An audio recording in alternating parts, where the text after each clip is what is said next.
जनकपुर के नारी बता द बबुआ।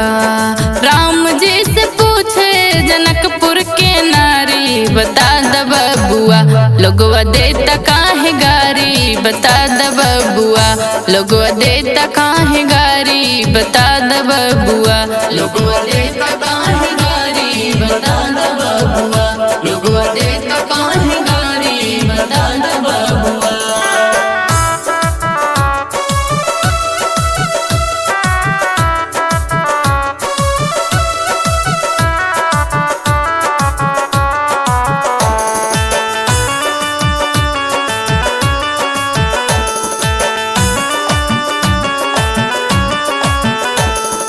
तोहरा से पूछूं मैं ओ धनुषधारी। तोहरा से पूछूं मैं ओ धनुषधारी। एक भाई गोर काहे एक भाई कारी बता द बबुआ। बता द बबुआ। लोगवा देता काहे गारी बता द बबुआ। लोगवा देता काहे गारी बता द बबुआ। लोगवा देता काहे गारी बता द बबुआ। लोगवा देता काहे गारी बता द बबुआ।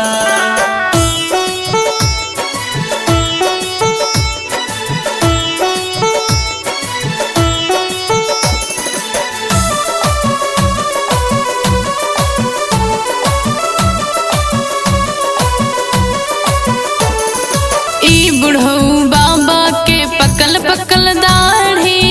बुढ़ऊ बाबा के पकल पकल दाढ़ी। देखन में पातर खाए भर थारी बता द बबुआ। बता द बबुआ। लोगवा देता काहे गारी बता द बबुआ। लोगवा देता काहे गारी बता द बबुआ। लोगवा देता काहे गारी बता द बबुआ। लोगवा देता काहे गारी बता द बबुआ।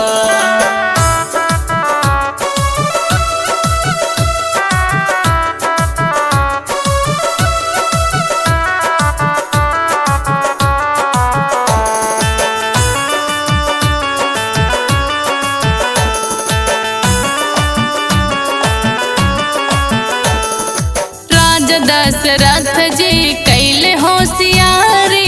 राजा दशरथ जी कैले होशियारी।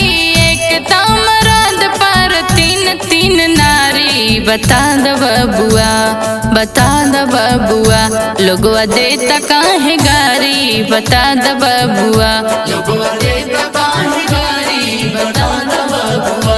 लोगवा देता काहे गारी बता द बबुआ। लोगवा देता काहे गारी बता द बबुआ। लोगवा देता काहे गारी बता द बबुआ।